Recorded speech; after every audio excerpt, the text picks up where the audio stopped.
Ibu. Kalau Bapak Ibu merasa lapar dan haus, bisa menikmati hidangan ala kadarnya di dapur masing-masing.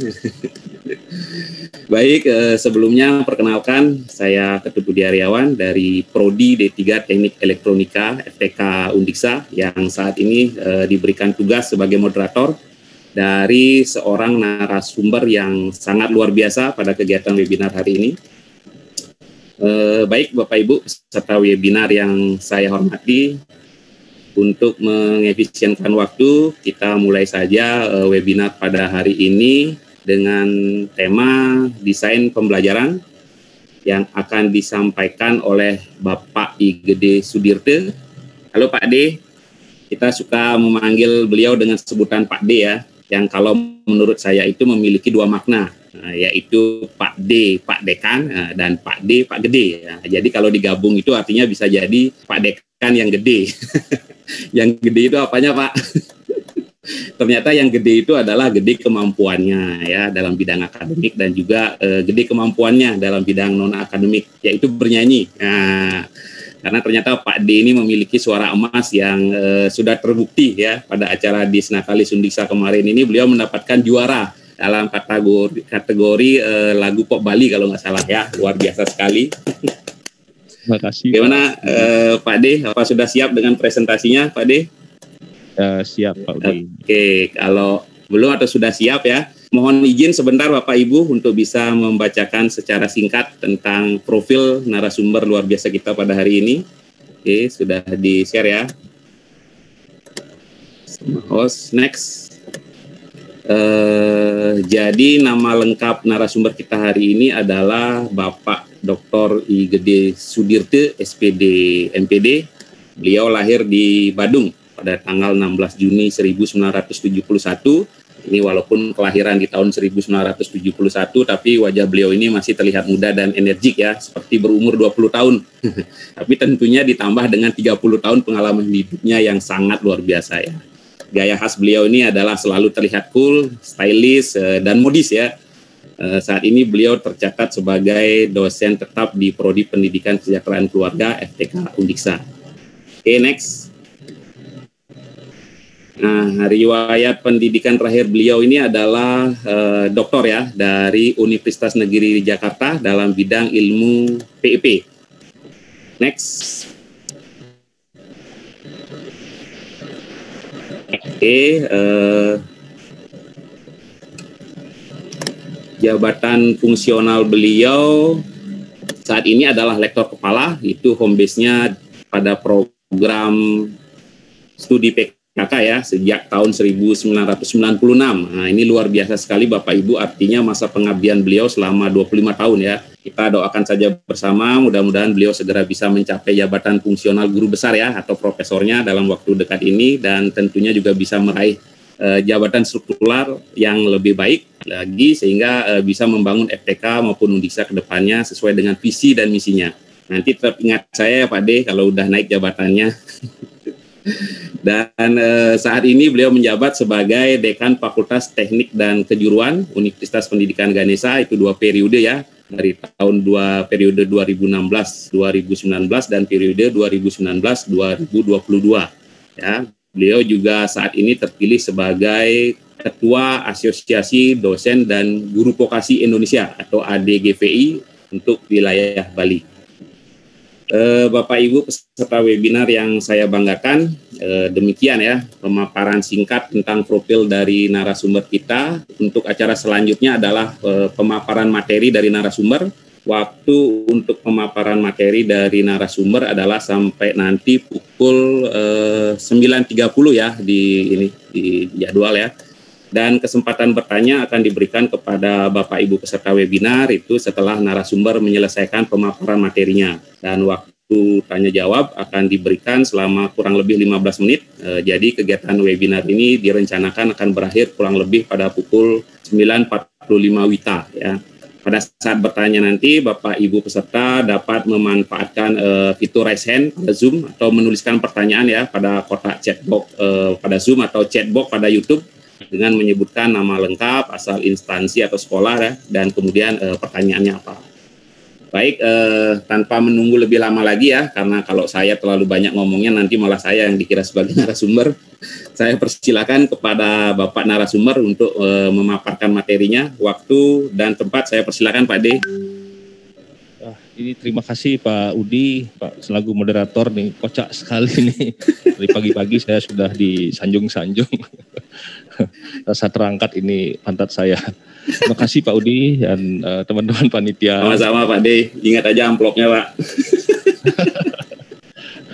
Yang saya hormati, ini tentu para wakil dekan Fakultas Teknik dan Kejuruan, Bapak Ibu Ketua Jurusan, staf dosen semua di Fakultas Teknik dan Kejuruan yang sudah ikut bersama-sama kita dari kemarin untuk melaksanakan kegiatan webinar yang kita gandeng dengan kegiatan sosialisasi juga dalam rangka mensosialisasikan, menginformasikan yang sejelas-jelasnya keberadaan Fakultas Teknik dan Kejuruan Universitas Pendidikan Ganesha.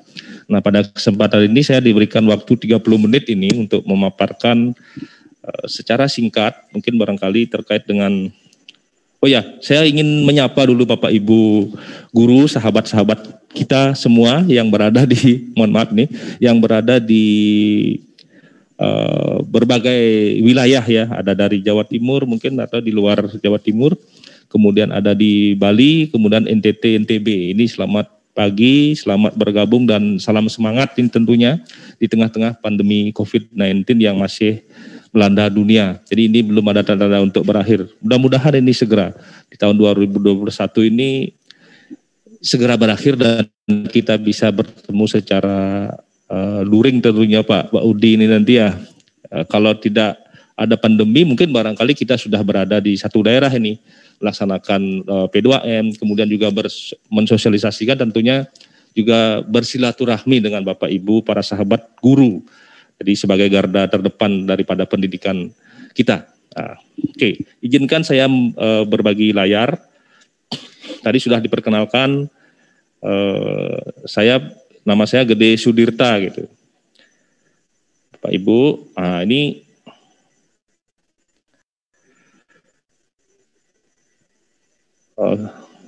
apa sudah kelihatan Bapak Ibu ya. Jadi tema webinar kita pada kali ini yang akan saya bawakan adalah desain pembelajaran, khususnya pembelajaran online sebagai pedoman dalam memfasilitasi belajar dari rumah atau dari tempat kerja. Jadi tema ini sebenarnya sudah terbiasa digunakan oleh universitas terbuka gitu. Ini saya adopsi dari universitas terbuka dan kita coba untuk menganalisis, membedah hal-hal yang terkait dengan pedagogi, kemudian juga terkait dengan strategi pembelajaran, metode pembelajaran atau model pembelajaran yang sesuai, kemudian juga terkait dengan teknologi belajar yang berkembang pada saat ini. Jadi Bapak Ibu ya, jadi mungkin Bapak Ibu di SMK maupun di SMA sudah sering ya mengikuti seminar atau mengikuti webinar terkait dengan desain pembelajaran. Saya dengar belakangan ini ada desain pembelajaran yang dinamis. Nah ini bagus ini temanya. Jadi mendesain pembelajaran dinamis. Nah sebelum kita membahas lebih lanjut, ini saya sampaikan dulu beberapa hal yang akan kita diskusikan. Yang pertama saya ingin mengajak Bapak Ibu untuk merenung, kemudian juga berpikir seperti apa pentingnya desain pembelajaran itu. Kemudian apa sih pembelajaran online itu gitu. Apakah sama dengan pembelajaran yang sering kita lakukan secara luring atau mungkin perbedaannya seperti apa? Kemudian bagaimana karakteristik daripada pembelajaran online? Kemudian kerangka pembelajaran online dan tentunya yang terakhir adalah tantangan pendidik dan peserta didik di dalam pembelajaran online. Nah, Bapak Ibu, saya ingin mengajak Bapak Ibu untuk merenung. Apa yang terjadi yang menyebabkan atau perubahan-perubahan apa yang terjadi yang menyebabkan kita selalu berpikir dan merubah desain pembelajaran. Jadi mungkin berbagai kemajuan dalam bidang teknologi, tentunya kemajuan dalam bidang IT ya atau teknologi informasi atau dunia digital. Dan bahkan juga terkait dengan disrupsi era disrupsi dengan berbagai konsekuensi yang terjadi, kemudian juga menimbulkan beberapa kemajuan dalam bidang pembelajaran atau tersedianya sumber belajar yang begitu banyak dan sangat gampang kita peroleh. Nah, ini satu perubahan yang memang perlu kita adopsi dan perlu kita sesuaikan dengan profesi kita atau pekerjaan kita sebagai guru atau sebagai pendidik gitu. Contoh sekarang misalnya suatu hal yang sangat mungkin perlu kita pikirkan. Jadi kalau saya perintahkan mahasiswa saya untuk membuat makalah, mungkin dalam waktu 1 jam sudah bisa selesai. Karena sumber yang mereka peroleh itu gampang sekali, secara cepat dan sumbernya banyak sekali mereka dapatkan gitu. Jadi secara gampang. Tetapi ada suatu hal yang kurang di situ menurut saya. Kalau saya di zaman saya pada mungkin juga Bapak Ibu guru peserta ya, kalau kita diperintahkan oleh dosen untuk membuat sebuah makalah atau artikel gitu, itu kita membutuhkan waktu berminggu-minggu dan mungkin juga berbulan-bulan gitu. Jadi ada suatu proses yang kita lalui yang membuat diri kita ini menjadi lebih apa kira-kira ya memiliki semangat, memiliki daya juang dan juga karakter-karakter yang lainnya gitu. Jadi kita harus pergi ke perpustakaan dulu, kemudian kita harus pergi ke toko buku, memfotokopi, mempelajari dan lain sebagainya. Kalau sekarang tidak, kita secara gampang dapat memperoleh materi-materi itu di internet, asalkan kita sudah punya kuota. Ini satu hal yang yang perlu kita renungi gitu. Di mana letak perbedaannya? Apakah hal ini dapat kita kategorikan sebagai suatu proses pendidikan yang merdeka atau proses pendidikan yang memang benar-benar memberikan kemampuan yang harus kita kontrol dan harus kita jaga sebagai seorang pendidik? Benar tidak? Apa yang diperoleh para peserta didik kita itu melalui suatu proses yang benar-benar bermakna gitu, atau melalui proses belajar. Ini perlu kita kawal Bapak Ibu.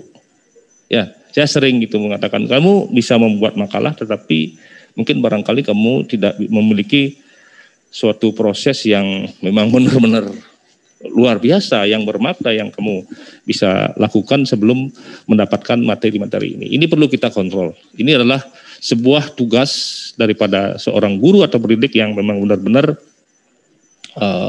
harus kita kawal terus. Kemudian bagaimana dunia pendidikan merespon hal itu? Apakah masih dengan cara-cara lama? Apakah kita masih melaksanakan kegiatan pembelajaran itu dengan cara-cara lama? Atau ada suatu perubahan yang kita harus lakukan? Ini penting untuk dipikirkan. Ada perubahan-perubahan apa yang kita harus lakukan. Ini juga terkait dengan desain pembelajaran nanti yang Bapak Ibu akan kerjakan. Ini penting sekali. Nah, dan juga banyak hal yang ada di dunia luar atau di dunia kerja mungkin barangkali di luar sekolah atau di luar perguruan tinggi yang mungkin berupa keterampilan praktis yang kita tidak sajikan di sekolah. Ini juga penting untuk kita ketahui. Jadi ini beberapa paradigma kita untuk merubah cara pembelajaran kita atau mendesain pembelajaran kita. Ini penting sekali. Kemudian yang berikutnya adalah tugas mendidik. Nah, bagaimana dengan hal ini? Jadi mendidik dengan pembelajaran itu kan berbeda. Ya, jadi ada satu yang berbeda gitu. Apakah sepenuhnya tugas-tugas daripada guru atau tugas-tugas daripada pendidik itu kita berikan termasuk tugas mendidik, terutama mengembangkan karakter? Ini penting sekali untuk kita pikirkan. Dengan kemajuan teknologi, informasi, dan komunikasi saat ini, apakah semua itu kita serahkan pada teknologi? Terus apa tugas kita? Nah, ini juga penting sekali untuk kita pikirkan. Nah, pikiran kita, kemudian bagaimana mengatasi hal itu. Ini sebuah renungan yang Bapak Ibu mungkin barangkali bisa nanti berbagi atau bisa sharing. Nah, di dalam Undang-Undang Sistem Pendidikan Nasional, Undang-Undang Nomor 20 Tahun 2003 disebutkan bahwa pendidikan nasional memiliki yang pertama adalah fungsi mengembangkan kemampuan dan membentuk watak peradaban bangsa yang bermartabat dalam rangka mencerdaskan kehidupan bangsa. Dan pendidikan bertujuan untuk mengembangkan potensi siswa agar menjadi manusia yang beriman, bertakwa, dan bertuhan yang Maha Esa, berakhlak mulia, sehat, berilmu, cakap, kreatif, mandiri. Nah, ini banyak sekali nih tantangan kita yang harus kita bangun gitu, yang harus kita kembangkan sebagai seorang pendidik. Dan bagaimana kaitannya dengan merancang aktivitas pembelajaran. Ini penting sekali Bapak Ibu ya. Jangan sampai kalau kita merancang pembelajaran atau mendesain pembelajaran hanya sekedar ingin menyampaikan materi pembelajaran saja. Hal-hal seperti ini yang termuat di dalam undang-undang atau yang menjadi tuntutan kurikulum 2013 saat ini, bagaimana menyeimbangkan antara karakter, pengetahuan dan keterampilan itu kadang-kadang kita lupa gitu. Jadi karakter itu kita lupakan. Apalagi ini di SMK misalnya atau SMA misalnya. Karakter yang seperti apa yang diharapkan oleh dunia pendidikan kita sekarang ini? Mungkin barangkali yang yang sering kita bicarakan adalah karakter 4C itu. Jadi membuat manusia yang kreatif, kemudian kritis ya, kemudian juga komunikatif dan juga C yang berikutnya adalah kolaboratif. Itu bagaimana kita mengintegrasikan dalam pembelajaran. Ini masih merupakan sebuah perdebatan yang sering yang kita dengar di kalangan para pendidik gitu. Sampai-sampai sekarang misalnya Mas Menteri menerbitkan sebuah peraturan RPP kita itu atau rencana pembelajaran kita itu harus 3 lembar. Apakah permasalahannya di situ? Saya pikir tidak. Jadi permasalahannya justru mampu tidak kita merancang sebuah desain pembelajaran yang memang benar-benar bisa mewadahi kepentingan-kepentingan yang terkait dengan apa yang menjadi tujuan pembelajaran atau tuntutan daripada pendidikan kita. Sebenarnya itu bukan 3 lembar berapa lembar gitu. Ya, jadi guru jangan sampai alergi di dalam membuat desain pembelajaran. Yang terpenting adalah bagaimana kita mendesain pembelajaran itu supaya mampu mengakomodasi seluruh kepentingan atau potensi peserta didik kita. Itu yang paling penting sebenarnya. Nggak ada sangkut pautnya 3 lembar berapa lembar, nggak ada. Nah itu sedikit ingin saya mengajak Bapak Ibu merenung. Nah kita sekarang mulai membahas terkait dengan apa sih itu pembelajaran online. Ini juga saya dapatkan dari universitas terbuka gitu yang sudah terbiasa melaksanakan pembelajaran online. Jadi program pembelajaran yang hampir sebagian atau semua materi belajarnya dikirim secara online. Itu sederhananya. Kemudian penggunaan jaringan komunikasi online dalam aktivitas belajar. Seperti mengirim dan mengakses materi yang dimediasi oleh portal web. Kemudian aktivitas dan sebentar. Ini terhalang.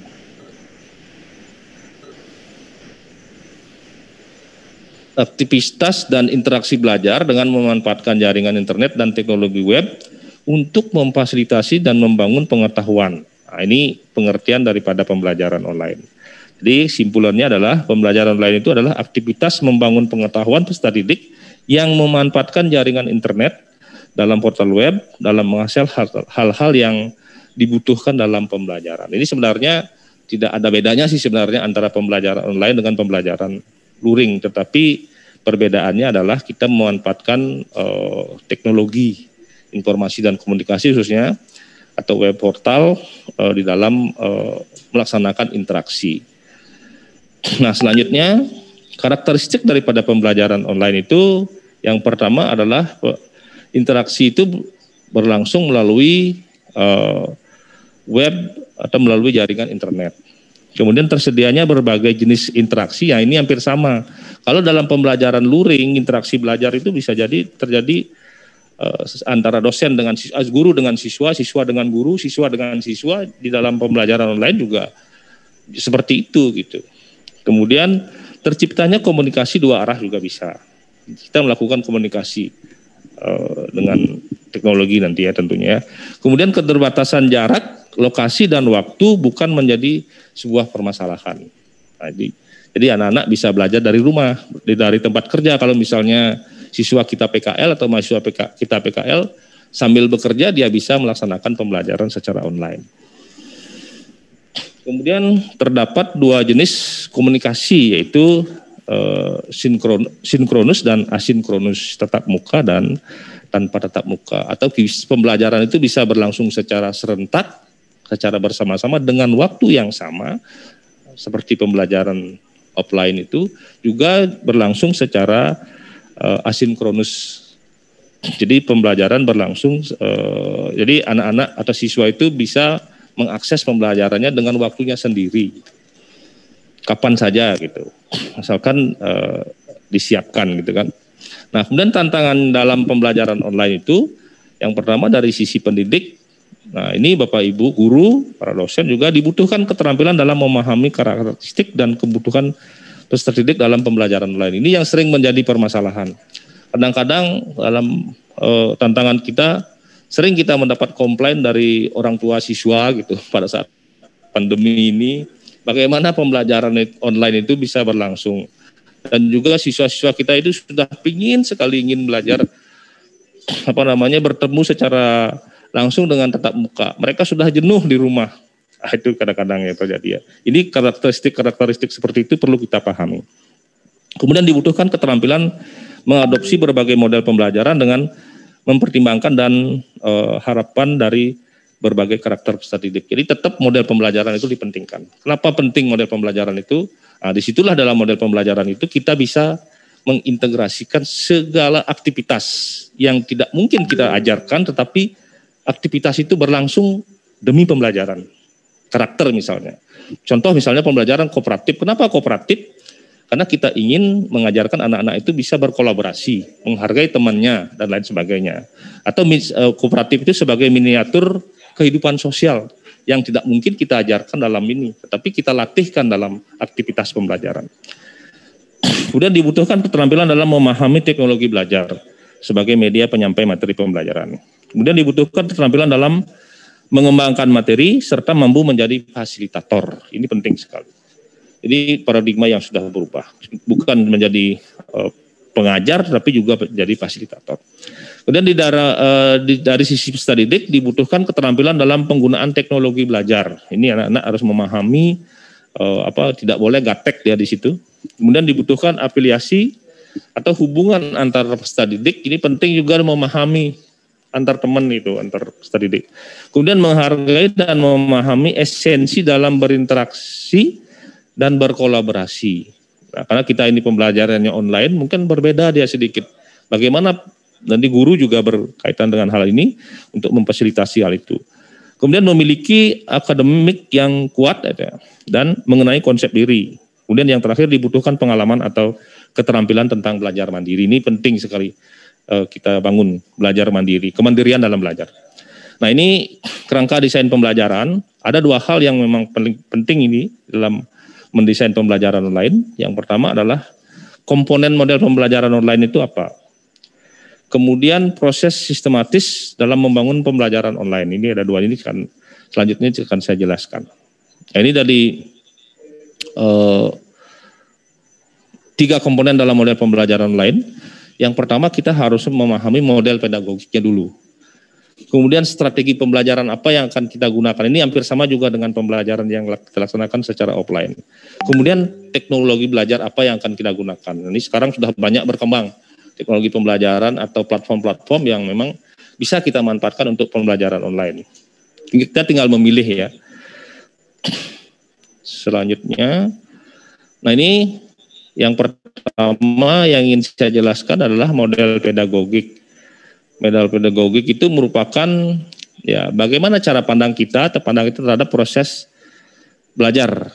Ada 3 model pedagogik itu. Yang pertama ada teori belajar behavioristik, kemudian kognitivistik ya, dan juga konstruktivis di situ. Kemudian strategi pembelajaran merupakan teknik dan rencana yang digunakan oleh pendidik sebagai upaya memfasilitasi. Ya, jadi kita memilih strategi nanti apakah berlangsung blended, kemudian mungkin berlangsung secara full online dengan menggunakan berbagai platform misalnya. Kemudian teknologi belajar itu adalah sarana yang dapat mempermudah proses pembelajaran secara jarak jauh.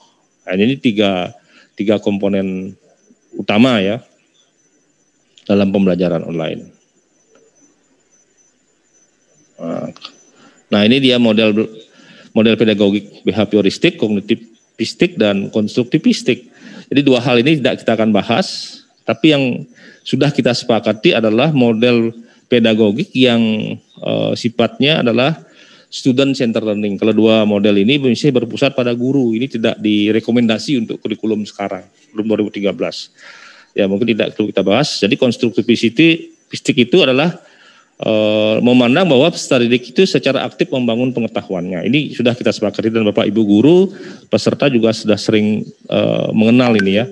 Jadi sehingga fokus pembelajaran kita pada peserta didik bukan pada pendidik. Jadi berpusat pada siswa itu sendiri atau peserta didik sendiri.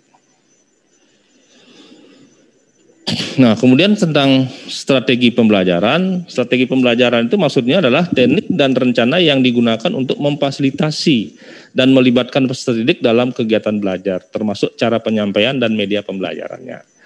Nah, di sini yang kita lakukan adalah pemilihan sistem penyampaian pembelajaran itu. Kemudian pemilihan media, bagaimana mana kita mengemas media, apakah nanti kita juga menyiapkan media-media atau sumber-sumber belajar yang kita buat sendiri atau mungkin yang kita manfaatkan dari internet atau open source ya. Kemudian bagaimana kita mengelompokkan isi pembelajaran atau merencanakan pembelajaran itu sendiri. Nah, dalam konteks pembelajaran online, kita sepakat pembelajaran itu yang sesuai adalah dengan model konstruktivis seperti yang saya katakan tadi. Pembelajaran yang mendorong aktivitas belajar yang real, mendorong keterampilan pemecahan masalah, kemudian mendorong keterampilan berkolaborasi dan keterampilan sosial, kemudian mendorong scaffolding. Jadi scaffolding itu maksudnya adalah teknik pemberian dukungan atau pendampingan kepada siswa sampai mengarah kepada kemandirian belajar si peserta didik itu sendiri. Nah, jadi contohnya yang sesuai dengan model pembelajaran ini atau strategi pembelajaran ini adalah contoh salah satu yang paling sederhana mungkin adalah pendekatan saintifik. Nah, bagaimana kita mengintegrasikan pendekatan saintifik misalnya dalam pembelajaran online ini langkah-langkahnya kan masih sama. Mengamati itu misalnya. Kemudian menanya, mencoba, menalar, menyaji dan mencipta. Bisa tidak kita integrasikan ke dalam pembelajaran online? Saya pikir bisa. Asalkan Bapak Ibu guru dalam hal ini terutama mengamati, mungkin menyiapkan beberapa sumber belajar yang memang benar-benar bisa diamati oleh siswa atau bisa ditonton dan menginspirasi supaya mereka timbul pertanyaan dalam dirinya, dalam benaknya. Bertanya-tanya dia. Nah, kalau orang bertanya itu adalah orang yang belajar. Ya, dia ingin mengetahui, termotivasi untuk terus bisa mengetahui segala sesuatu yang ingin dipelajari. Nah, mungkin juga teman-teman di sekolah, di SMA maupun di SMK sudah sering melakukan ini dengan berbagai model pembelajaran yang dilakukan, misalnya dengan teaching factory, ya, seperti yang juga dijelaskan kemarin oleh Bu Desi. Kemudian juga ada model-model pembelajaran berbasis masalah atau studi kasus dan lain sebagainya. Jadi ini bisa kita gunakan di dalam strategi pembelajaran online. Misalnya dengan yang paling sederhana saya sebutkan tadi, pendekatan saintifik itu atau model-model yang lainnya. Kemudian mencoba, kemudian kita ajak mereka itu untuk menalar. Yang penting dalam rencana pembelajaran itu Bapak Ibu bisa mengemasnya. Disinilah sebenarnya letak daripada profesionalitas kita sebagai guru. Jangan sampai Bapak Ibu guru kehilangan semangat atau tidak tidak konsens dalam mendesain pembelajaran dengan salah satu model ini gitu bisa saya. Jangan sampai misalnya kalau membuat desain pembelajaran atau rencana pembelajaran itu Mas Menteri yang harus turun gitu. Enggak benar sih sebenarnya menurut saya gitu ya. Jadi Pak Menteri ya hanya menuntut sebuah pendidikan ini untuk mencapai tujuan-tujuan yang ditetapkan dalam undang-undang atau di dalam kurikulum. Tidak sampailah harus RPP itu harus begini-begini, enggak. RPP atau desain pembelajaran itu adalah otoritas guru sebenarnya. Otoritas pendidik yang tahu karakteristik peserta didiknya, karakteristik materi, lingkungan, sosial budaya itu adalah guru itu sendiri. Mas Menteri kan tidak tahu gitu. Jadi yang harus merancang itu adalah yang benar-benar guru yang memiliki otoritas yang penuh di situ. Karena beliau yang tahu. Disinilah membutuhkan sebuah keahlian atau kesiapan secara profesional sehingga kita berhak mendapat atau menyandang guru profesional di sini. Ya, tantangan kita ke depan ini adalah ini. Jadi guru harus memiliki otoritas di situ, kemandirian yang penuh dalam hal mendesain atau merancang pembelajaran. Nah, ini teknologi pembelajarannya Bapak Ibu juga sudah tahu dengan berbagai platform yang sinkron maupun tidak sinkron ya, asinkronus maupun sinkronus dengan berbagai platform yang sudah sering Bapak Ibu gunakan. Atau mungkin Bapak Ibu sudah sering mendengar platform rumah belajar, kemudian meja kita, dan berbagai ini juga bisa dimanfaatkan. Nah, mengembangkan pembelajaran online, jadi prosesnya adalah yang pertama ada proses eksplorasi, kemudian rancangan dan evaluasi. Jadi ada 3 hal. Jadi kalau kita merancang pembelajaran itu sebenarnya juga ada 3 kunci gitu, 3 hal yang harus kita pahami yang mungkin dalam RPP itu berkembang menjadi berbagai struktur gitu atau poin-poin gitu. Yang pertama adalah apa yang akan dipelajari gitu atau kompetensi apa yang akan dipelajari, kemudian bagaimana membelajarkan dan juga bagaimana mengevaluasi. Nah, hasil evaluasi ini yang penting adalah kita menindaklanjuti daripada hasil evaluasi itu. Nah, selanjutnya ini dia. Dalam proses eksplorasi, Bapak Ibu bisa mengidentifikasi dan memeriksa informasi yang berkaitan dengan kondisi pembelajaran termasuk kondisi peserta didik, lingkungan belajarnya dan lain sebagainya. Kemudian tahap perancangan itu menetapkan informasi yang didapat dalam tahap eksplorasi tentang tujuan, proses, materi belajar dengan model pedagogik yang dipilih ya tentunya tadi. Kita sudah mengarah pada model konstruktivistik ya dengan berbagai model pembelajaran yang sesuai dengan model konstruktivistik itu, misalnya apakah pendekatan sains atau 5M tadi, kemudian juga pembelajaran proyek atau pembelajaran yang lainnya yang dibutuhkan untuk menentukan strategi pembelajaran online yang sesuai dengan kebutuhan peserta didik. Kemudian yang tahap berikutnya adalah tahap mengevaluasi, yaitu menentukan tujuan, hasil yang diharapkan dan cara mengevaluasi desain pembelajaran secara online. Nah, ini beberapa hal yang ingin saya sampaikan secara singkat ya. Nah, ini simpulan saya, sebagai pendidik guru harus selalu tetap dapat menjaga harkat dan martabatnya sebagai pendidik yang tidak pernah lupa dengan menaruh perhatian yang tulus tentang karakter peserta didiknya. Jadi karakter itu tidak boleh dilupakan walaupun kegiatan-kegiatan pembelajaran yang lainnya itu mungkin bisa digantikan oleh teknologi, tetapi mendidik karakter ini adalah merupakan satu hal yang tidak boleh dilupakan atau tidak akan tergantikan oleh kemajuan teknologi apapun. Jadi ini membutuhkan interaksi antara guru dengan muridnya, murid dengan murid dan lain sebagainya. Ini harus kita tetap rancang. Kemudian guru harus selalu meningkatkan keterampilan dalam mendesain pembelajaran yang dinamai sesuai dengan perkembangan zaman. Kemudian guru harus selalu update dengan perkembangan zaman, terutama terampil dalam pemanfaatan IT sebagai teknologi dalam pembelajaran. Jadi ini saya lihat juga Bapak Ibu guru termasuk juga teman-teman dosen selalu ada pelatihan-pelatihan terkait dengan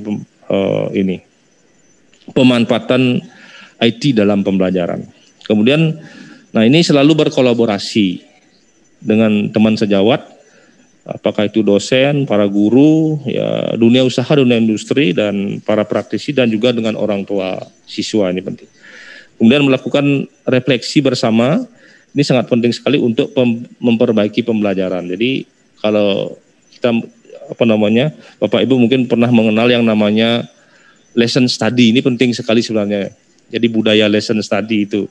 Jadi kita merancang pembelajaran, kemudian melaksanakan pembelajaran secara bersama-sama dengan melibatkan teman sejawat dalam satu kelas ya. Jadi teman yang mengajar di depan kelas, kemudian teman-teman yang tidak mengajar itu juga melaksanakan mengobservasi bagaimana siswanya belajar gitu. Kemudian hasil dari observasi itu, dari pembelajaran itu, guru yang mengajar itu melakukan refleksi, kemudian dibarengi juga dengan refleksi dari teman-teman yang mengobservasi pembelajaran itu. Ini penting sekali, ini akan membuat kita menjadi semakin profesional dengan berbagai refleksi yang kita lakukan dalam setiap pembelajaran. Nah, itu beberapa hal yang ingin saya sampaikan. Nah, ini sudah selesai. Ini ada pantun yang ingin saya sampaikan, mudah-mudahan ini bermanfaat. Jadi sebelum mengakhiri pembicaraan saya, jadi nenekku ahli meramu jamu, dibuatnya ramuan dari resep rahasia. Jangan kau bosan menuntut ilmu, katanya, ya, agar hidup tetap berguna sampai hari tua. Kemudian pulang memancing saat fajar, baju celana penuh lumpur. Saat muda rajin belajar, pasti tua hidupmu makmur. Nah, ini satu pantun yang memiliki pesan yang sangat bermakna untuk mengakhiri presentasi saya. Mudah-mudahan bermanfaat. Mohon maaf jika ada hal-hal yang tidak berkenan. Mudah-mudahan waktunya tidak lebih banyak lewat Pak Moderator, ya. Terima kasih. Om Santi Santi Santi Om. Om Santi Santi. Baik, Bapak Ibu peserta webinar yang saya muliakan, demikianlah pemaparan materi yang telah dibawakan oleh Bapak Dr. Igede Sudirte SPD MPD. Tadi pantunnya bagus sekali Pak, harusnya pakai istilah cakep gitu Pak. Biar lebih gaul Pak. Biar ada aja. Oke, untuk selanjutnya akan dibuka sesi tanya jawab dengan tata cara seperti yang sudah saya jelaskan sebelumnya atau sudah dijelaskan oleh host, ya, melalui chatbox pada fitur Zoom. Baik, ini sudah ada pertanyaan yang masuk. Saya akan membacakan pertanyaan pertama, Mohon narasumber bisa memberikan tanggapannya secara singkat dan tepat, ya. Nah, kalau nggak bisa jawab nanti tinggal lambaikan tangan saja ke arah kamera, ya Pak De, ya, seperti acara uji nyali gitu. Ya, saya nyerah Pak. Seperti uka-uka Pak, ya. Ya gitu Pak, uka-uka. Pak De kayaknya filmnya favorit itu. Oke, ini ada pertanyaan pertama Pak De. Dari Bapak Iputu Sudi Bawe Bali. Nah, ini asal instansinya tidak ada. Mungkin kalau Bapaknya masih ada join di room bisa di spotlight, ya, host, bisa di unmute biar kita bisa tahu asal instansinya dari mana. Pertanyaannya adalah, Pak De, mohon pencerahan Pak Dekan desain pembelajaran yang sesuai di masa pandemi ini agar tetap mampu memberikan kondisi seperti kondisi peserta didik untuk belajar. Terima kasih Pak Dekan. Ini kayaknya tadi sudah banyak disinggung oleh Pak Dekan. Mungkin bisa dipertegas lagi Pak Dekan biar bisa lebih menjadi jelas. Silakan Pak Dekan. Pak Sudibawa ini memang orang Undiksa juga Pak, ya. Oh. Ya, orang Undiksa juga sudah, kalau tidak salah sudah menyelesaikan studi doktornya sekarang ini. Ini pertanyaannya bagus sekali, ini juga kalau saya tidak bisa melambaikan menurut Pak Udi. Jangan Pak Dekan. Jadi desain pembelajaran di masa pandemi itu ya seperti yang sudah saya sampaikan tadi, sebenarnya kita bisa memanfaatkan beberapa model pembelajaran atau strategi pembelajaran, termasuk misalnya yang paling sederhana itu kan keterampilan saintifik itu Pak, yang bisa kita manfaatkan sebagai strategi sebenarnya. Tetapi sebelum berbicara masalah strategi kan sudah saya jelaskan dari model pedagogik yang melandasi daripada strategi pembelajaran yang kita gunakan.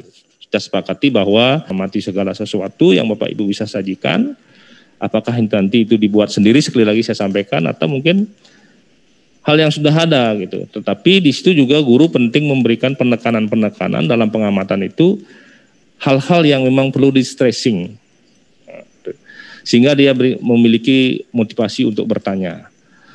Jadi kalau sudah ada beberapa pertanyaan itu kan penting gitu. Jadi pertanyaan-pertanyaan inilah yang akan dia dijawab oleh siswa. Kita mengkondisikan kegiatan pembelajaran berikutnya dengan mencoba atau untuk menalar gitu misalnya, atau mencari sumber-sumber yang lainnya supaya dia bisa menjawab pertanyaan. Nah, ini kan sudah terjadi interaksi sebenarnya. Jadi interaksi antara siswa dengan sumber belajar. Tinggal kita sebagai guru memfasilitasi lagi. Nah, apa yang kita gunakan sebagai sarana untuk memfasilitasi? Silahkan Bapak Ibu misalnya memanfaatkan media sosial, apakah berupa WA misalnya, ya. Jadi anak-anak boleh bertanya di situ atau memanfaatkan platform misalnya Google Classroom. Nah, di situ anak-anak bisa bertanya di situ. Kemudian mencoba, kemudian menalar, ya, mencoba menjawab pertanyaan. Kemudian kegiatan berikutnya adalah menyajikan dari apa yang mereka sudah buat, ya, apakah itu nanti secara berkelompok atau secara mandiri, kita fasilitasi, ya. Dan selanjutnya mereka menyajikan, yang terakhir itu menyajikan atau mengkomunikasikan. Jadi sama seperti desain pembelajaran yang ada di yang kita lakukan secara luring, tetapi karena ini masa pandemi, kita memanfaatkan teknologi atau media sosial atau mungkin platform-platform pembelajaran yang lainnya atau platform meeting yang lainnya, asalkan anak-anak ada kuota gitu. Tapi kalau dia tidak ada kuota, berbagai upaya yang dilakukan oleh para guru itu sebenarnya sudah bagus. Jadi nurani guru itu kan muncul di situ. Jadi guru tidak pernah kehabisan akal dia untuk membuat siswanya belajar gitu. Apakah dia mendatangi siswanya ke rumah? Ada juga yang saya lihat di televisi, berita-berita itu. Dia datangi, ini loh nak, sumber belajar, anak belajar ini, nanti minggu depan kamu begini, lakukan begini dan lain sebagainya. Nah, ini sebenarnya sudah banyak dilakukan oleh teman-teman gitu. Tetapi ini perlu kita hidupkan lagi gitu Pak Sudibawo. Mudah-mudahan ini bisa menjawab dari apa yang menjadi pertanyaan Bapak Sudibawo. Jadi salah satu contoh yang saya contohkan itu dengan memanfaatkan strategi belajar dengan pendekatan 5M misalnya, atau misalnya pendekatan berbasis proyek. Jadi prosesnya hampir sama gitu. Intinya bagaimana kita bisa membuat strategi pembelajaran yang yang mampu memfasilitasi supaya terjadi interaksi antara siswa dengan guru, siswa dengan sumber belajar, atau siswa dengan siswa, atau siswa dengan orang tuanya, atau sumber belajar lainnya, ya, sehingga dia bisa belajar secara nyaman dari rumah di dalam masa pandemi itu. Nah, barangkali itu yang bisa saya sampaikan Pak Sudibawo. Mudah-mudahan bisa dipahami atau bisa bermanfaat. Silakan Pak Udi, terus saya kembalikan ya. Oke, terima kasih Pak Dekan sebagai narasumber. Cukup terjelaskan ya. Mudah-mudahan penanya Pak Putu Sudibawo merasa puas dengan apa yang menjadi jawaban dari narasumber kita tadi. Terima kasih juga tadi Pak Dekan sudah mempromosikan channel saya di YouTube ya. Cuman kurang namanya Pak Ketut Udi Aryawan gitu ya. Nanti tolong di like, comment, dan subscribe ya. Ya, ini bisa dimanfaatkan untuk belajar elektronika nih atau. Oke, Pak Dekan dan Bapak Ibu lainnya, ini kelihatannya ada yang ini ya, raise hand ya. Ibu Yurika Seli ya. Coba host bisa di-unmute. Silakan Ibu Yurika.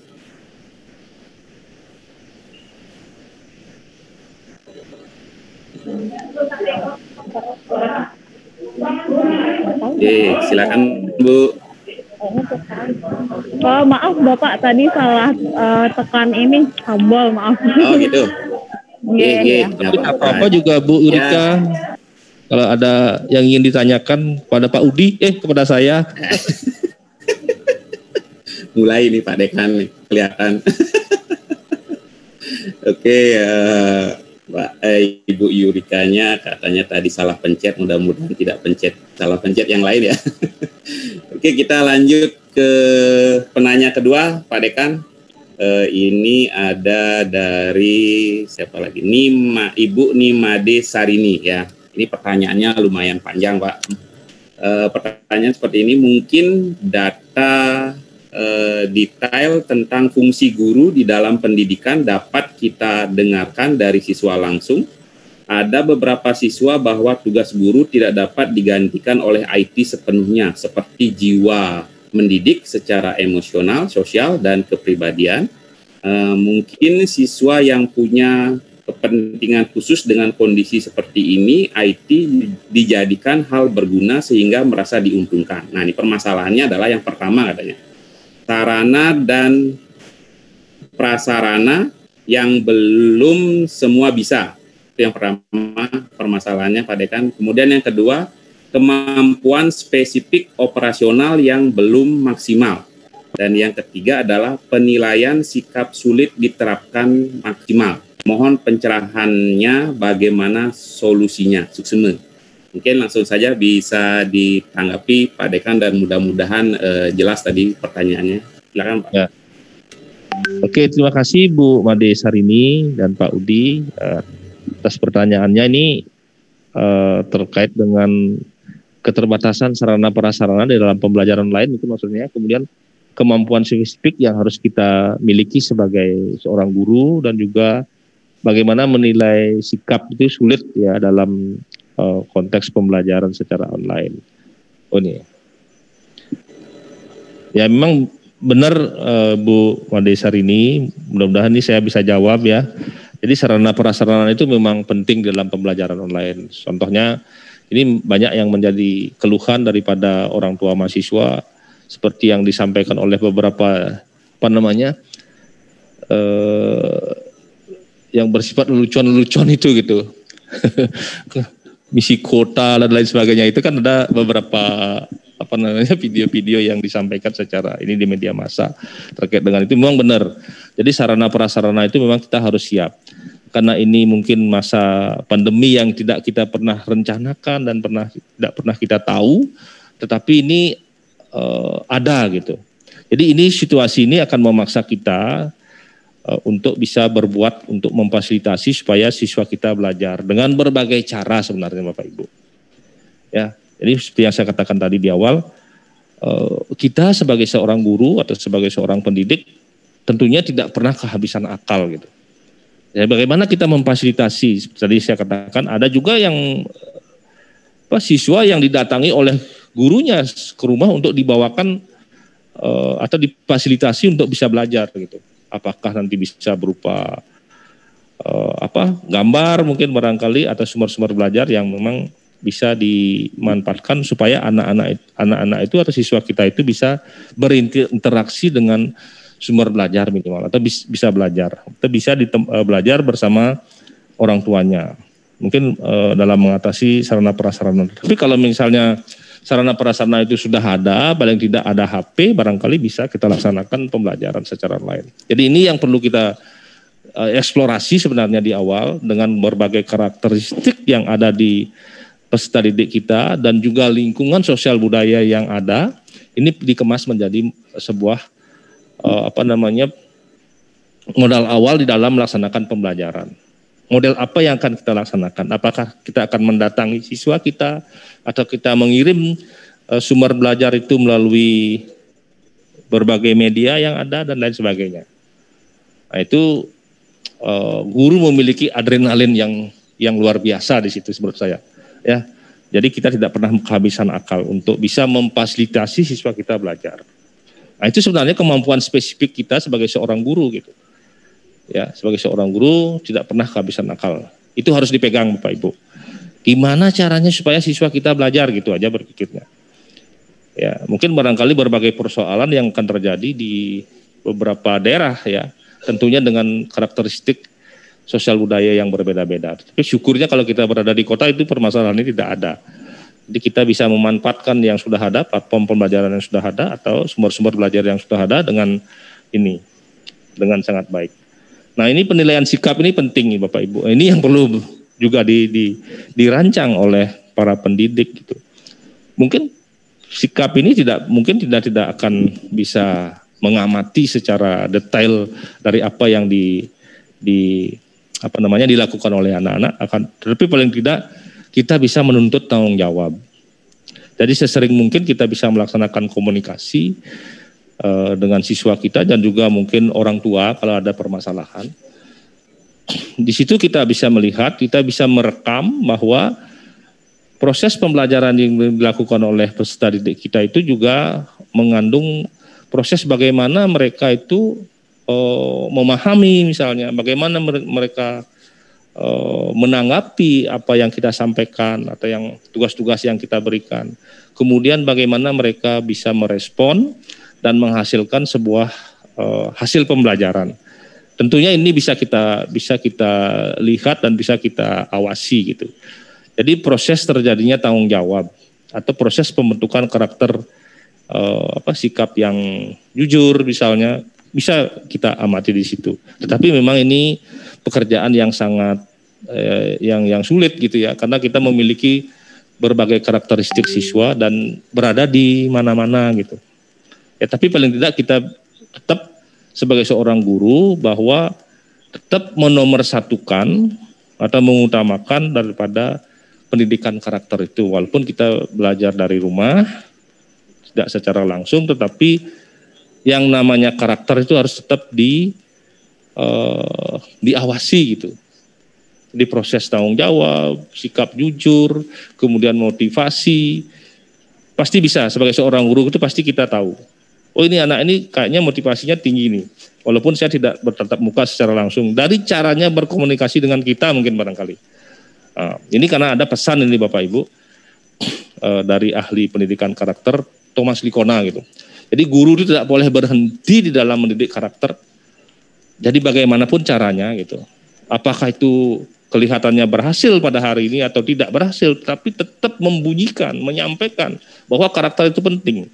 Karena karakter itu atau pendidikan itu tidak seperti makpak cabai gitu atau membalik telapak tangan. Hari ini kita mengasih tahu atau memberikan segala sesuatu yang berkaitan dengan sikap karakter pada anak-anak itu tidak hasilnya hari ini. Mungkin saja nanti pada saat dia sudah jadi anggota DPR gitu, nggak tahu kita. Atau mungkin saja dia sudah bisa menjadi guru atau sudah menjadi profesional. Di situ dia akan bermanfaat. Nah, sangat salah sekali kalau kita tidak pernah memperhatikan hal-hal itu. Nah, dalam konteks pandemi sekarang ini mungkin barangkali kita tidak bisa mengamati secara langsung.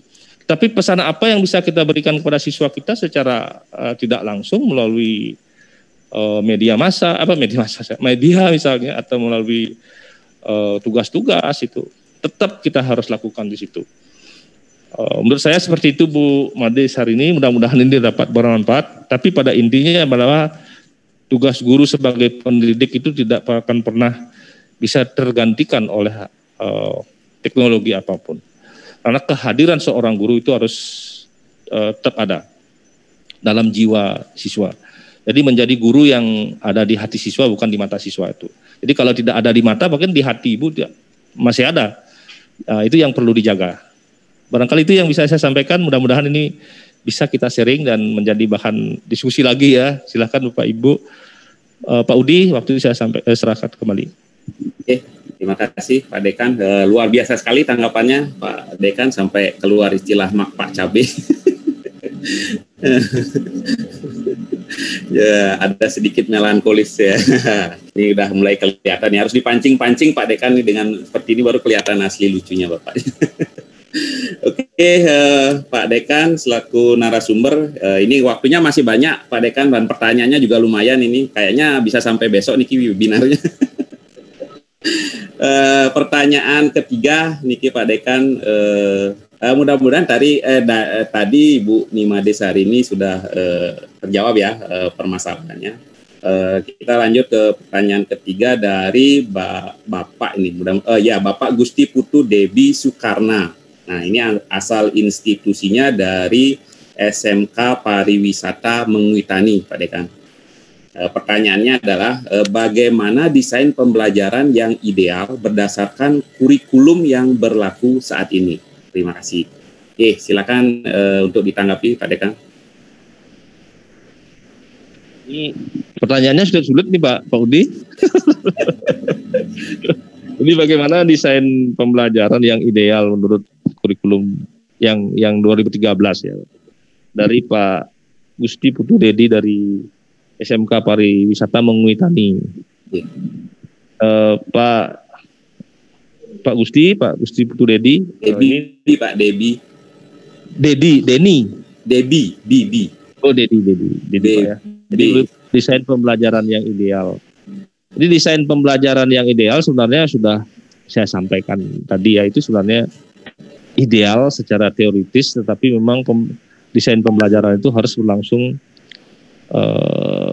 bisa dilaksanakan secara dinamis gitu. Jadi bisa dia berubah ketika pembelajaran itu berlangsung. Inilah pentingnya tadi saya katakan bahwa harus ada refleksi. Jadi menurut kurikulum 2013 itu desain pembelajaran yang ideal itu kan adalah pembelajaran yang mampu menyeimbangkan sebenarnya perolehan hasil belajar daripada siswa antara pengetahuan, sikap, dan keterampilan gitu. Tapi kadang-kadang memang kenapa kurikulum 2013 ini hadir, sebenarnya kan sejak dahulu gitu, pembelajaran itu tidak pernah menghiraukan yang namanya pembentukan karakter gitu katanya. Jadi sikap itu menjadi yang nomor sekian gitu. Padahal ini satu hal yang sangat penting gitu untuk kita bisa bangun di dalam dunia pendidikan. Nah itu paradigma kita gitu. Jadi bagaimana kita bisa menyeimbangkan sikap, pengetahuan, dan keterampilan dalam sebuah desain pembelajaran. Nah, untuk bisa memfasilitasi itu, Bapak Ibu, guru tidak mungkin hanya menggunakan satu pendekatan atau satu model pembelajaran atau hanya menggunakan metode ceramah gitu. Seperti yang terdahulu dilakukan misalnya dengan lebih banyak guru yang menjadi aktivitas guru dalam pembelajaran. Tetapi kegiatan-kegiatan pembelajaran yang perlu kita rancang itu adalah bagaimana kita melibatkan siswa secara penuh. Apakah itu keterampilannya, sikapnya maupun pengetahuannya. Sehingga dari sisi strategi pembelajaran atau dari sisi pedagogiknya, desain pembelajaran yang ideal itu adalah desain pembelajaran yang menganut teori konstruktivis. Jadi yang lebih banyak berpusat pada kegiatan siswa. Di situ sebenarnya peran guru yang lebih banyak tahu karakteristik siswanya, kemudian karakteristik materinya. Jadi kita harus bisa menganalisis materi apa yang akan disampaikan atau karakter-karakter daripada materi itu, apakah nanti itu berupa keterampilan atau mungkin berupa prosedur, data atau informasi yang ingin kita sampaikan. Nah, disitulah kita harus secara pintar atau secara bijak bisa memilih strategi pembelajaran yang ideal. Sehingga desain pembelajaran yang ideal itu adalah pembelajaran yang sesuai dengan kebutuhan peserta didik kita atau yang sesuai dengan karakteristik daripada materi pembelajaran kita gitu. Jadi bukan yang kita inginkan, tetapi yang sesuai dengan karakter daripada peserta didik, tentunya juga sesuai dengan tuntutan daripada tujuan pembelajaran. Nah, direkomendasikan di dalam kurikulum 2013 itu beberapa model pembelajaran seperti misalnya model pembelajaran berbasis proyek atau menggunakan pendekatan 5M. Kalau di SMK ada teaching factory misalnya. Nah, itu sebenarnya ideal dia karena dia sesuai dengan tuntutan daripada paradigma pembelajaran saat ini, yaitu teori belajar konstruktivis itu. Bagaimana melibatkan siswa secara penuh dalam aktivitasnya. Nah, termasuk di situ kalau kita lihat dari tujuan pembelajaran, sebenarnya ada dua tujuan pembelajaran. Yang pertama adalah tujuan instruksional, dan yang kedua adalah tujuan yang berkaitan dengan dampak yang ingin kita dapatkan daripada pembelajaran itu atau nurturing effect daripada sebuah pembelajaran. Jadi kita secara tidak langsung sebenarnya menginginkan dampak-dampak itu, misalnya terbentuknya karakter 4C gitu misalnya. Kita tidak akan ajarkan apa itu kritis, apa itu berpikir kritis, apa itu kreatif, atau mungkin apa itu berkolaborasi, tetapi dalam aktivitas pembelajaran itu kita rancang karakter-karakter itu. Tentunya tidak bisa kita gunakan hanya dengan model ceramah misalnya atau dengan metode ceramah. Berarti kalau ceramah gurunya yang kritis nanti, yang lebih banyak berbuat. Tetapi dengan model pembelajaran kooperatif gitu misalnya, kooperatif apa saja boleh gitu, karena pembelajaran kooperatif sekali lagi saya katakan bahwa itu sebenarnya adalah miniatur kehidupan sosial. Bagaimana nantinya siswa kita itu berkembang di di masyarakat atau di dunia kerja bisa berkolaborasi. Disitulah kita latih melalui pembelajaran secara terintegrasi dengan ini, dengan berbagai langkah-langkah yang atau sintaks pembelajaran daripada kooperatif. Itulah pentingnya kita memahami model pembelajaran. Jadi model pembelajaran itu penting sekali untuk apa? Nah, disitulah misalnya kita bisa menitipkan atau mengintegrasikan segala karakter atau beberapa bentuk karakter di situ.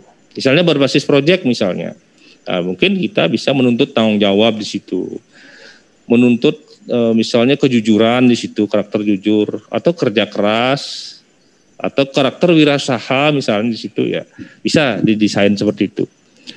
Nah, jadi seperti itu Pak Gusti yang bisa saya sampaikan terkait dengan model pembelajaran desain pembelajaran yang ideal, tentunya mengandung beberapa unsur di situ tadi, mulai dari strategi, model pembelajarannya, pemilihan model pedagogiknya, dan juga memperhatikan karakteristik siswa dan materi pembelajaran. Tentunya juga sarana dan prasarana yang ada di sekolah itu sendiri. Terima kasih, mudah-mudahan bermanfaat. Pak Udi. Terima kasih Pak Dekan. Semoga juga dari Bapak Gusti Putu Debi Soekarna ya dari SMK Pariwisata Mengerti dapat tercerahkan ya permasalahannya. Mungkin ada satu pertanyaan lagi Pak Dekan. Ini dari Ibu Indrayani SMA 4 Singaraja. Nah, dekat nih Pak. Pertanyaannya adalah bagaimana memaksimalkan desain pembelajaran di daerah 3T. Nah, ini sudah ditampilkan di slide ya, Pak Dekan. Silakan untuk bisa ditanggapi Pak Dekan dengan singkat ya, Pak ya. Di daerah 3T. Ya, sudah terbatas. Bu Indra ini teman saya. Terima kasih Bu Indra pertanyaannya, bagaimana memaksimalkan desain pembelajaran di daerah 3T. Di daerah 3T itu maksudnya daerah yang tersemua kayaknya Pak Dekan. Terbaik Pak Edi. Tertinggal, terluar, terjauh Pak. Terdampar apa? Terlempar Pak. Saya juga tidak mengerti 3T itu maksudnya apa, yang daerah di luar ini ya, yang tidak ada jangkauan internet mungkin barangkali ya. Seperti itu maksudnya Pak Dekan. Ini pertanyaannya bagus sekali ini, tapi susah untuk dijawab karena saya tidak pernah di daerah 3T. Tapi memang seperti tadi ya, jawaban saya ini mungkin istilahnya mungkin tidak memuaskan dan Ibu Indra ya, dengan segala keterbatasan yang ada di daerah 3T, mungkin barangkali seperti yang banyak kita lihat daripada upaya-upaya para guru itu kan, segala sesuatu bisa dilakukan oleh para guru gitu. Jadi guru itu memiliki, atau pendidik itu memiliki adrenalin yang kuat untuk tetap menciptakan interaksi pembelajaran, interaksi belajar antara siswa dengan sumber belajar tentunya gitu. Jadi kalau kita tidak bisa merancang pembelajaran yang ideal seperti apa yang ada di dalam teori, mungkin barangkali ya disitulah pentingnya guru itu harus tetap hidup. Jadi memiliki jiwa yang profesional. Seperti misalnya guru mendatangi siswanya untuk dia bisa belajar karena tidak memiliki fasilitas yang ada gitu. Atau mungkin ruang kelas saja tidak ada, atau mungkin saja antara sekolah dengan jarak tempat tinggal muridnya sangat jauh sekali. Untuk bisa dia belajar secara ideal kan membutuhkan waktu, bahkan mungkin menyeberangi sungai terlebih dahulu, belum lagi menyeberangi sungai. Kemudian kalau kita mau belajar pagi, berangkat pagi, mungkin sore baru nyampe. Nah ini mungkin barangkali perlu beberapa usaha daripada para guru, yang terutama yang di daerah tertinggal itu, untuk bisa menjalin atau menjamin terjadinya interaksi yang bagus gitu, yang memungkinkan siswa-siswa itu untuk belajar. Jadi ini memang sangat sulit ya untuk bisa dirancang karena situasinya sangat berbeda, jadi jauh dari ideal, sehingga pembelajaran itu harus tetap bisa diciptakan, harus tetap bisa dilakukan oleh para guru dengan berbagai cara, dengan berbagai kemampuan yang dimiliki oleh guru supaya anak didiknya bisa belajar. mungkin barangkali tidak bisa ideal sekali Bu Indra kalau kita mendesain pembelajaran untuk daerah tertinggal itu. Tetapi kehadiran guru itu sudah sebenarnya memberikan inspirasi kepada anak didiknya untuk bisa maju dia gitu. Jadi dengan sederhana sekali ya guru itu hadir bisa memberikan sesuatu yang penting gitu atau sesuatu yang bagus, itu mungkin sudah bermakna bagi mereka. Tapi memang jauh dari harapan atau jauh dari tuntutan daripada kurikulum kita tuntutan pendidikan kita. Tetapi mungkin begitulah keterbatasan yang ada di daerah tertinggal yang mungkin bisa dilakukan oleh para guru yang berada di sana gitu. Mungkin barangkali gitu Bu Indra, mudah-mudahan bisa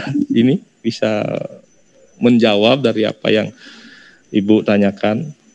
Waktu saya kembalikan kepada Pak Udi. Oke, terima kasih Pak Dekan.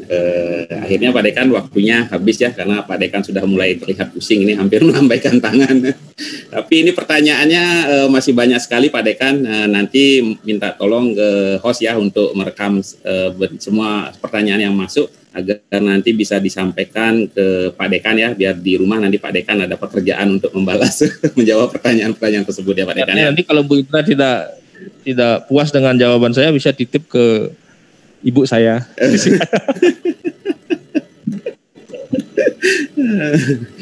Baik Bapak Ibu peserta webinar, seperti yang sudah saya sampaikan sebelumnya bahwa kegiatan webinar ini akan berakhir pada pukul 9.45 WITA ya. Dan saat ini waktu sudah menunjukkan 9.50 ya, waktu laptop saya ini. Maka mohon maaf sekali sesi diskusi dan tanya jawab ini saya akhiri. Semoga apa yang telah disampaikan oleh narasumber kita tadi dapat memberikan sedikit gambaran dan wawasan ya terkait desain pembelajaran yang nantinya dapat Bapak Ibu guru implementasikan di instansi atau sekolah di mana Bapak Ibu mengabdi di masa pandemi ini. Mungkin sebelum kita benar-benar akhiri sesi, sedikit pernyataan penutup dari narasumber ya. Saya berikan waktu 1 menit saja. Kalau ada Pak D, dipersilakan. Ya, Pak Udi, terima kasih nih. Saya ingin menyampaikan ini saja kepada Bapak Ibu guru ini atas beberapa pertanyaan. Berarti sampai saat ini kita mesti memiliki jiwa-jiwa pendidik yang luar biasa. Dari apa yang Bapak Ibu sudah sampaikan berupa pertanyaan-pertanyaan tadi, ini satu hal yang sangat menggembirakan bagi saya. Karena kalau kita mendiskusikan terkait dengan pembelajaran itu tidak akan pernah habis gitu. Apalagi di tengah-tengah pandemi COVID-19 ini yang berbagai persoalan pendidikan itu sangat banyak sekali muncul.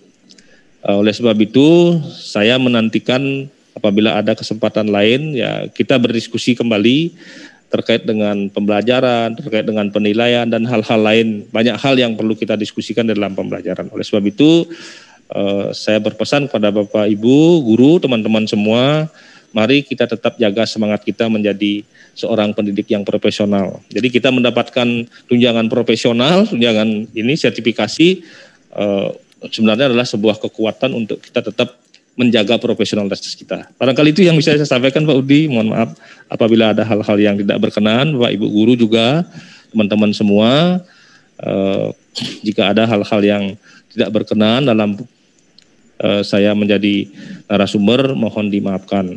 Terima kasih. Om Santi Santi Santi Om. Baik, Bapak Ibu, demikian pernyataan penutup dari narasumber kita yang sangat luar biasa pada hari ini. Berikan aplaus yang meriah. Tweet-tweetnya nggak bisa Pak.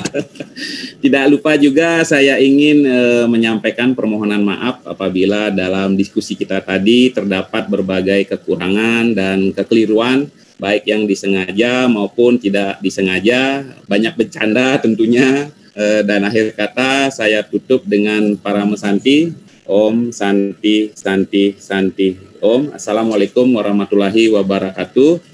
Untuk acara selanjutnya saya kembalikan ke pembawa acara tanpa saya godain ya pembawa acaranya. Oh ya sebentar, tadi Pak Dekan menutup presentasinya dengan sebuah pantun. Saya juga ingin memberikan sebuah pantun Pak Dekan, pantun yang bagus yang benar kayak gini Pak Dekan.